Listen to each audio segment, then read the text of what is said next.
Hey, it's Peter Gregg, Miami, Florida, and this is Peter's Kitchen. I am starting something just a little bit new right now. I just had to look up a couple of recipes last night, so I need to cook something today, and it was very annoying. I actually had to watch the whole thing to find out what to do in the recipe. So I decided we're going to start something right now to fix that, and it's called a quick start guide. So I'm in the Christmas room right now, which is another set I have in my house for my camera channel. I did put on my apron so you could recognize me, but I just wanted to make this quickly at the beginning. And I'm basically going to go over the recipe really quick so you don't have to watch the whole video. I want you to. Don't get me wrong. I want you to spend time with me. But for those of you that want to see real quick, what do I do? What do I do? What do I do? Well, I'm going to tell you right now. So get your catchers on so you can listen real quick. All right. This is for my chuck roast. So I use a chuck roast recipe, and I actually cook it a number of ways. And the one way that I like the best is with the Instant Pot. You can cook it in Sous Vide Method. You can cook it in the Instant Pot. You can cook it in the slow cooker. But the best way where I can make this thing taste like $1,000,000 is with my Instant Pot. So here is the quick rundown, and then we'll watch the movie together. Okay, now first, I want to know if you like this idea. Am I onto something good to give you a quick overview? All right, let me know in the description down below. All right, so for a chuck roast, the chuck roast I bought was around 3 pounds. It could be up a little, down a little bit. Don't trim anything off at all. You want the fat to melt. It's going to go into the juice, which is going to become the gravy. So with an Instant Pot on the Instant Pot pressure setting, you always have to put in at least a cup of liquid. For this one, it's to your taste. A minimum of a cup. You can go up to 2 cups, depending on how much gravy you want at the end. I like gravy with my food, so you might want to put 2 cups of gravy. I used water in this recipe. You're going to find out real soon, and it's going to become the gravy, okay? Other options include beef broth. You can open one of those cartons of beef broth, or Lipton onion soup mixed together with water, minimum of a regular a cup of water. You could put regular beer. You could put root beer, anything you want your gravy to be. It's really, really open. Just be aware that this chuck roast is going to make a lot of juice, okay? So I put 1 to 1.5 cups as a good way to start. Now, this recipe is a little different than even my past recipes. You're going to cook it twice, and there's a reason for doing that. The meat is going to become very tender in the Instant Pot, but it's also going to be on the dry side because you're squeezing all the juice out of it. You can soak it overnight if you want and bypass the double cooking, but cook it twice, you're going to like it, okay? So there is a cool down between the 2 cooks. It's about 30 minutes to an hour. No rush. If it's an hour to an hour and a half, it's okay. But let's try for a minimum of 30 minutes between each cooking, okay? Each cooking is going to be at 30 to 35 minutes, and you're going to adjust this as you do it more often. First time I did it for 35 minutes, you're going to see in this video, I did it 35 minutes, I did a cool time, then I did it another 35 minutes. When you do the second cook, that's your opportunity to add onions, potatoes, carrots, celery, anything else you could dream of. The sky is the limit. My cousin even suggested add some wine. You want to give it a little bit of a taste? Add some wine. This recipe is wide open for your imagination. The first cooling, after it cooks 30, 35 minutes, you're going to wait for 30 minutes before you open it and then do a quick release. So it's going to finish cooking 30, 35 minutes. It'll go beep, beep, beep. Okay. Now you wait 10 minutes, then open it.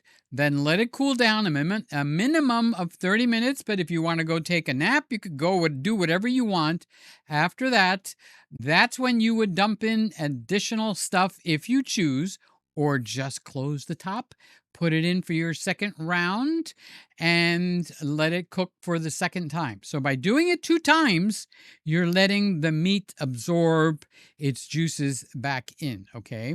Now, on the end of the second round of cooking, you're going to do a natural release. Means you can't open the top because the pressure's up. You're going to wait for it to cool down enough so you can open the top, okay? Then what I did, you'll see in the video, you're going to take the meat out, strain the juice, add a cornstarch slurry, stir it in slowly until it thickens to your liking. Very simple recipe. Now let's go watch it together. Let me know if you like this quick start guide at the beginning. Now let's go over to the regular video. Of course, do your comments and all that kind of good stuff. I'll see you in my kitchen. Hey, it's Peter's kitchen. I'm Peter, and I'm going to cook me a chuck roast. Let me show it to you. This is the guy. This is the big boy. Let me get it centered. Okay, there we go. I bought a chuck roast at Wild Fork, right there, Wild Fork. And this is 2.5 pounds. Okay, so that is what we got. And I accidentally made a good chuck roast. And I have to say accidentally because it wasn't a skill level. It was just, it happened. And I'm on carnivore, keto kind of a diet. I've lost 65 pounds. Eating no sugar, no grains. And it didn't start off because I wanted to lose weight. It started off because the doctor threatened me. I went in and he said, "Hey, doc." He said, "Hi, Peter." He said, "I need to put you on a sugar medication because if I don't put you on a sugar medication, you're gonna die." I said, "Hi, how are you doing today?" So anyway, I told him I did not want to start any new medications. Let me see what I could do. So I went out and studied the different diets. And you've got the standard American diet. You see it, you eat it. You feel like being healthy today? Eat a salad. You feel like being a little more healthy? Eat some fruit. If you feel like you want to be this way, you eat that. It's basically the standard American diet. It's a lot of foods that are produced not on trees or in nature. It is food that is produced in a factory. So I looked at the different diets, and the one that appealed to me was the one that was actually supposed to be healthy, and that is something to reduce what's called insulin resistance. Let's make another video out of that. Right now, let's cook up this chuck roast with my accident and see what happens. We're going to find out together, okay? So let's get started. I'm going to take the chuck roast. I'm going to take a scissors. I'm going to cut it out of its package, and I'm going to bring it and put it here on a piece of parchment paper just for cleanliness, okay? And I'll be right back. All right, I have cut it open, and I'm going to slide it out on to my parchment paper. Okay, so wait, let me talk to you for a second. So what I did is I studied how to do the chuck roast. I watch YouTube just like you do. And you could put them in at 132, 131, 133 degrees. And what I learned was tenderness starts to happen at 24 hours in sous vide. Do you know what sous vide is? Sous vide is a water bath. You put the food inside of a bag. So the food is inside the bag. The water is outside the bag. You're not cooking your food in the water, okay? So you put it inside the bag and you put it at your desired temperature, which for chuck roasts, it's 2. I mean, there's 2 consensuses out there, 131 to 133 degrees or 150, okay? So it depends on how rare you want it. So anyway, I tried 135 and I did it for 43 hours. I was going for 48 hours. So the tenderness is supposed to kick in, or the tenderization on the sous vide cooking method is supposed to kick in at 24 hours. So anywhere between 33 and 48 hours, depending on how tender you want it. So I actually cooked it for the 48, no, I did it for 44 hours. And the fat was still, here's the fat, okay? So this is the fat of a chuck roast right there. And all the fat that's in the veins are supposed to make it taste better and actually make it tender. So your job, should you decide to accept it, is to make that fat melt. So doing it with a sous vide, you need to give it time and temperature, because for safety, number one, you don't want to eat bacteria, so time and temperature, you get the correct time, the correct temperature, it kills the bacteria, and therefore you eat perfectly healthy. So I tried it. The fat was still hard. I want the fat to be melting. So I did it twice at the 132 degrees. I think I put it in 135. And I did it another piece of meat at 150. No dice. The fat was still heavy. So how do I make a better chuck roast? So I took the chuck roast because I was forcing my way through it, okay, to eat it. Because that's a major part of my diet, is the fat and the meat. And I just put it in the pressure cooker for an additional 30 minutes. And holy cow, it came out fantastic. But I don't want to take another 2 days almost and then cook it again in the pressure cooker to make it come out right. So we're doing an experiment today. Today I'm going to put it in the pressure cooker for 35 minutes. Then I'm going to take it out. I'm going to let it rest for an hour or so. And then I'm going to put it back in for another 35 minutes. And you say, well, Peter, why don't you just put it in for your 70, 80, 90 minutes? I've done that. It comes out delicious, but it comes out a little bit dry. So what I'm thinking is, what if I divide up the pressure cooking?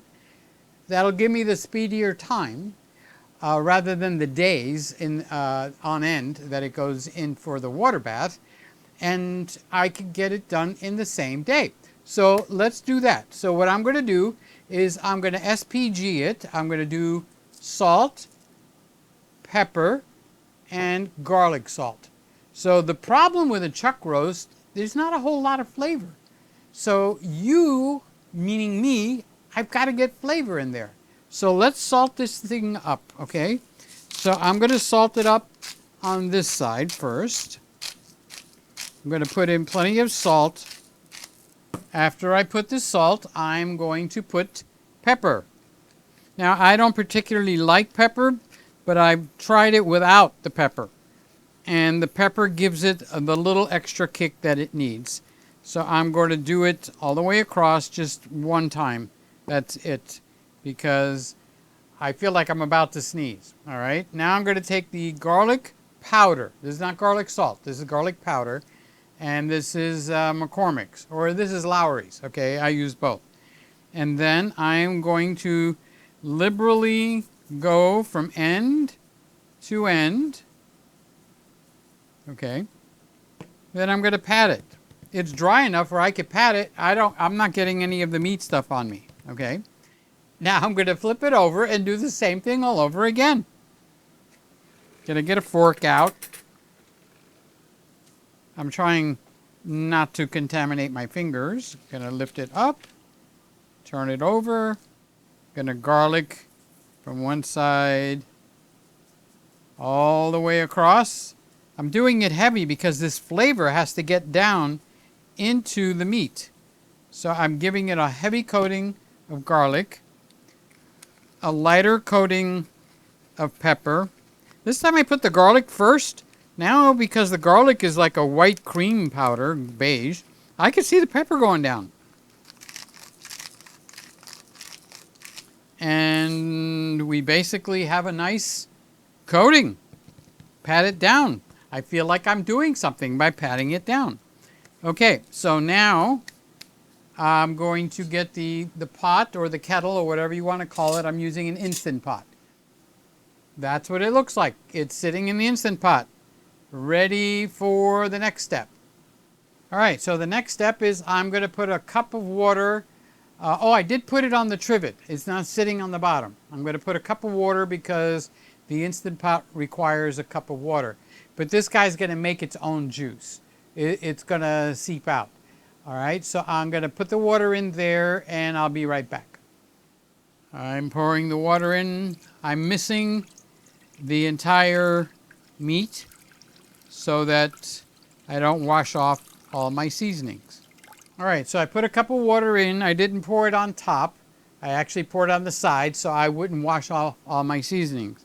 So let's go into the Instant Pot pressure cooker for 35 minutes. And I'm going to give it a natural release. And if you don't know what that means you don't open it before all the pressure is gone. You let the pressure be gone, then you open it.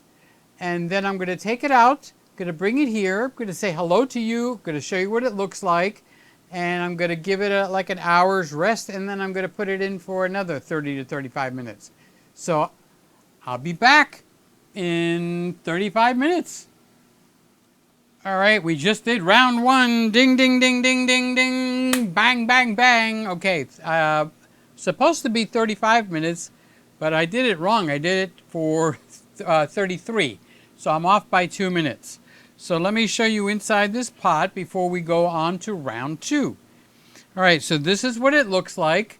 The garlic is kind of like a paste on top right now. I don't think I can get any closer. Maybe I can. Okay. The fork doesn't go in. So this is like on some of these pieces of meat, the fork does go in. And this is what happened with the sous vide. I was not able to make the fat turn to jelly or jello. I wanted it to be soft. But if I put it in for my straight 90 minutes or 80 minutes, it kind of just, it destroys it. So now I'm going to leave it out for a half hour because it's right here on the counter. So I'm going to let it sit out here for 30 minutes just to cool down a little bit. And then I'm going to put it in again. And this time I'll put the time correct for 35 minutes. And then I'll come back here and we're going to examine it together and see if I have a win or if I have a fail. So I want to recreate that because it came out so amazing I couldn't stop eating it. It wasn't a meat, it was a dessert. All right, I'll be back by the magic of Final Cut Pro and editing in another 35 minutes or so. Okay, this is the moment of truth. We are 2 times 35 minutes. Technically, one was 33 and one was 35. So sue me for the extra 3 minutes. But you know, you might have to adjust your time. So let's get a plate. My curiosity is huge. First, let's get the fork. Let's look down in here. Whoa! Goes right in. Holy moly! All right, so let's see if I can actually get this out in one piece. So it went for the 35 minutes. Okay. Now we got a lot of really good juice in there. Let's put the pot on the side. I'm going to leave it on the pot holder so it doesn't burn the counter. So I'm going to pull it up off of the trivet, make sure it's not stuck anywhere. Nope, not stuck. Not stuck. Okay, so I'm going to try, let's see if I can get a closer view for you. There we go. I'm going to try and slide it off. Oh, it's sliding off. Look at that. Ha ha ha ha. It's off. Yes, sir. We're off. We're off and running. So let's put this over here. Let's get a knife out. Okay, what happens at this point, honestly, is this is where you will actually doll this up. Now that's what I'm talking about. Now, if this tastes as good as the other one, we have a winner chicken dinner. It's hot.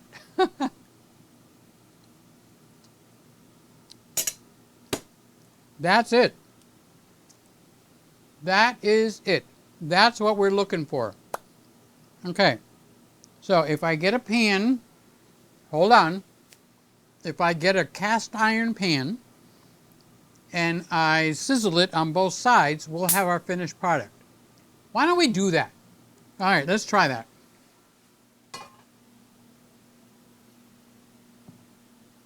Okay, I got that running for about a minute. I edited out the middle part so you don't have to watch that. I'm going to keep a pot holder here because that handle is hot now. I'm going to pour some oil, a little more than you think I need. Okay, that becomes important. And then I'm going to let the oil warm up a little bit. What I really want to see is I want the oil to have a little bit of steam coming off of it. And I'm going to slide it in, and it's going to sizzle when I slide it in because of the moisture. Oil and water, remember?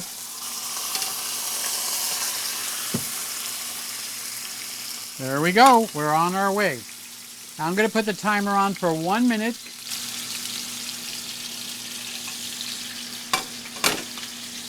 And while we're doing that, I'm going to divide this up a little bit because I know for sure I'm not going to be able to flip this. So we've got a nice big piece going on here.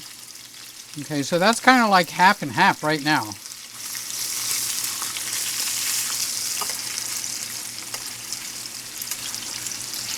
In case you're wondering, why are you going through all this? That's because I want to eat the fat, but I want it to be tasty. I want the fat to taste really, really good. And it doesn't when I use it on the sous vide, even when I sizzle it like I'm doing here. I need the meat and the fat to taste really, really good. So in just a few seconds, I am going to attempt to turn this guy over. I'm going to get underneath this one. And I'm going to flip.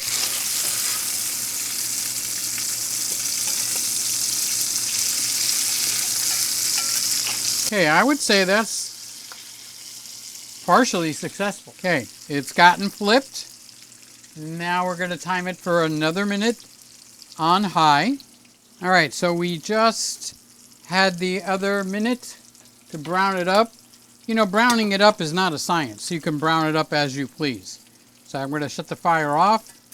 I'm going to grab this one piece, take a sneak peek underneath. That is what we look like. Okay, so out of the pan and into the plate. Now, let's check and see what's going on. So who wants the test? Who wants to do the test? I do. Okay, so let's get a knife. Let's give a really good close-up. Okay, so crispy, crispy, crispy. So now if I cut into the meat over here, I've got myself a little piece of meat. Where's the camera? A little piece of meat with a little piece of fat. And that is exactly what I want. I want to be able to eat the fat and have it as delicious as the meat. That's what's missing with all these chuck roast recipes.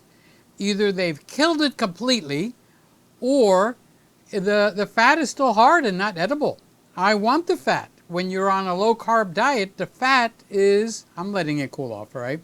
The fat is your sugar. Like when you, oh, I feel hungry, I'm going to grab a donut and a glass of chocolate milk. Well, that's the sugar. That fuels your body. All right. There's some crunchiness to it. And the fat tastes delicious.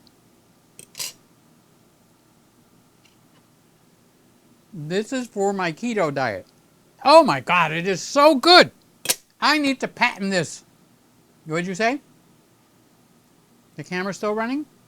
No, it's not. It is? It's really good if it's still running. Really good. How about a thumbs up?